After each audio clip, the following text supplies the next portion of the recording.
There is a place so distant from Earth that a simple hello takes nearly 20 hours to arrive. By the time a reply comes back, almost 2 days have passed.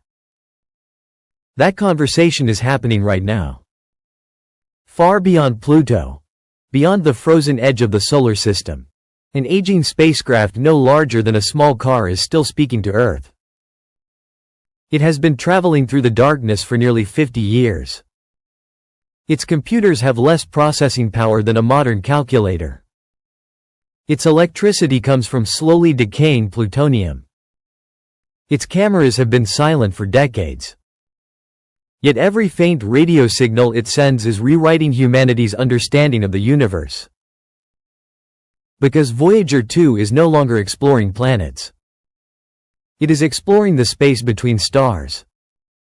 Every transmission arrives carrying information from a place no human has ever visited. A place where the sun's influence finally ends, and the galaxy truly begins. Scientists expected that crossing into interstellar space would be gradual. Instead, Voyager 2 discovered something far stranger. The invisible border surrounding our solar system behaved less like a fading edge and more like a turbulent frontier. The plasma became denser. Magnetic fields changed abruptly. Energetic particles behaved in unexpected ways. The universe outside our cosmic neighborhood was nothing like the peaceful emptiness many had imagined. And the most incredible part is this. Voyager 2 is still sending data. But time is running out. Every year its power supply weakens. Every year another instrument is switched off forever. One day, perhaps sooner than anyone hopes, Earth will wait for another signal, and none will arrive. When that day comes, humanity will lose its only active explorer in interstellar space. Yet before that silence arrives, Voyager 2 has already changed history. Its story began almost half a century ago. In the 1970s, astronomers noticed an extraordinary opportunity. Jupiter, Saturn, Uranus, and Neptune were lining up in a rare planetary arrangement. This alignment happens only once every 176 years. It meant a spacecraft could use the gravity of each giant planet like a cosmic slingshot, gaining speed without carrying enormous amounts of fuel. NASA realized that if they missed this opportunity, another generation would never see it again.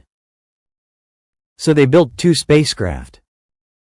Voyager 2 launched first on August 20, 1977.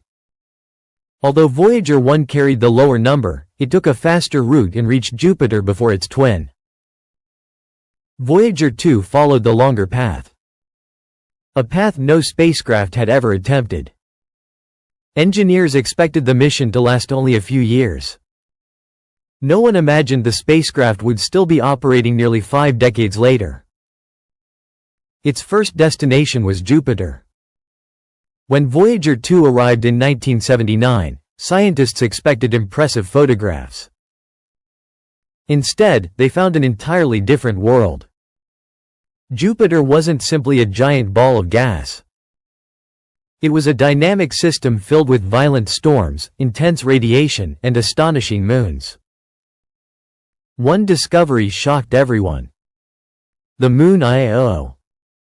Before Voyager, astronomers believed small moons were cold, inactive worlds. Instead, Io erupted with enormous volcanic plumes stretching hundreds of kilometers above its surface. It became the first world beyond Earth where active volcanoes were directly observed. Planetary science changed overnight. If a moon could still be geologically alive billions of years after its formation, how many other worlds were hiding similar surprises? After leaving Jupiter, Voyager 2 continued toward Saturn. The ringed planet appeared magnificent even through Earth-based telescopes.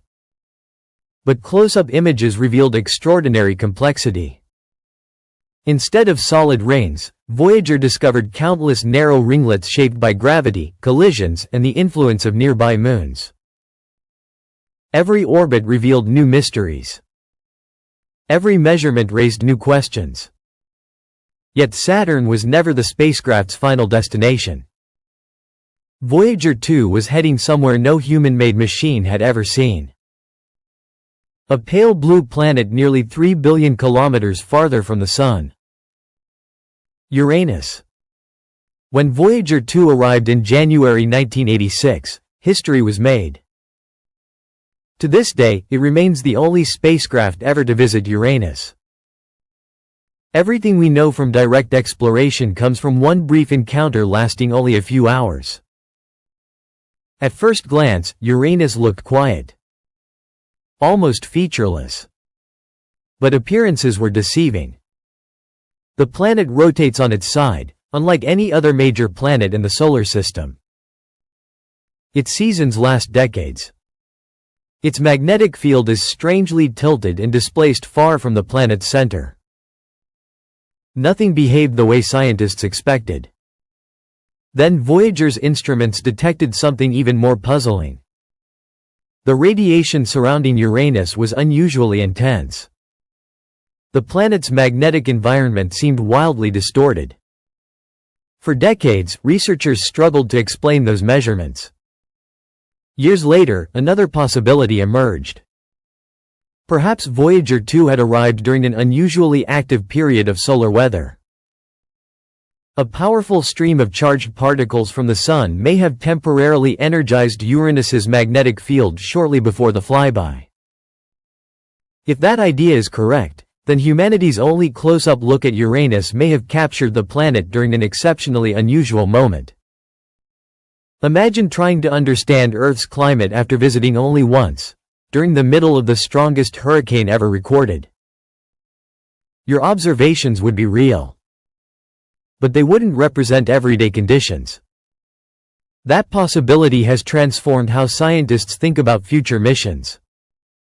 Returning to Uranus is no longer just desirable. It has become one of the highest priorities in planetary science. Because one brief flyby cannot reveal the full story of an entire world. And Voyager 2's greatest discoveries were still ahead. After completing its historic flyby of Uranus, Voyager 2 continued toward the most distant known giant planet, Neptune. No spacecraft had ever ventured that far. By the late 1980s, the spacecraft had already exceeded every expectation. Many believed the mission had achieved everything possible. Yet the greatest surprise was waiting nearly 4.5 billion kilometers from the Sun. In August 1989, Voyager 2 finally arrived. Scientists expected Neptune to be a quiet, frozen world. At that distance, sunlight is nearly 1,000 times weaker than it is on Earth. Temperatures plunged to around -200 degrees Celsius. Logic suggested that such a distant planet should be calm and almost lifeless. Instead, Neptune shocked everyone. The spacecraft discovered enormous storms raging across the planet's atmosphere. The largest became known as the Great Dark Spot, a storm comparable in size to Earth itself. Even more astonishing were the winds. They reached speeds of more than 2,000 kilometers per hour, the fastest planetary winds ever measured in the solar system. No one fully understood how a planet receiving so little solar energy could produce such violent weather. The mystery remains unsolved even today. Voyager 2 also revealed delicate ring structures surrounding Neptune and discovered several previously unknown moons. But one moon immediately captured scientists' attention. Triton. Unlike most large moons, Triton travels around Neptune in the opposite direction of the planet's rotation. That strange orbit suggests it was not born there. Instead, researchers believe Neptune captured Triton long ago after it wandered too close. Its frozen surface looked peaceful. But appearances were deceiving. Voyager's cameras detected dark plumes rising several kilometers above the surface. Nitrogen geysers. No one expected geological activity on such a distant frozen world. Yet Triton proved that even at the edge of the solar system, nature remains surprisingly active. With the Neptune encounter complete, Voyager 2 had accomplished something no spacecraft has ever repeated. It became the first, and still the only, probe to visit all 4 giant planets: Jupiter, Saturn, Uranus, Neptune. Each one transformed humanity's understanding of planetary science. For most missions, this would have been the perfect ending. Instead, it became a new beginning. After leaving Neptune, Voyager 2 pointed itself toward the darkness beyond the planets. Its cameras were switched off forever. There would be nothing left to photograph. Only empty space. From that moment onward, the spacecraft's remaining scientific instruments focused on something invisible: the environment surrounding the solar system itself. At first glance, empty space seems exactly that. Empty. But reality is very different. The Sun constantly releases a stream of charged particles called the solar wind. These particles rush outward in every direction at hundreds of kilometers per second. For billions of kilometers they dominate the surrounding environment, carrying the Sun's magnetic field deep into space. Together they create an enormous protective bubble called the Heliosphere. Every planet, every asteroid, every comet orbiting the Sun exists inside this giant magnetic shield.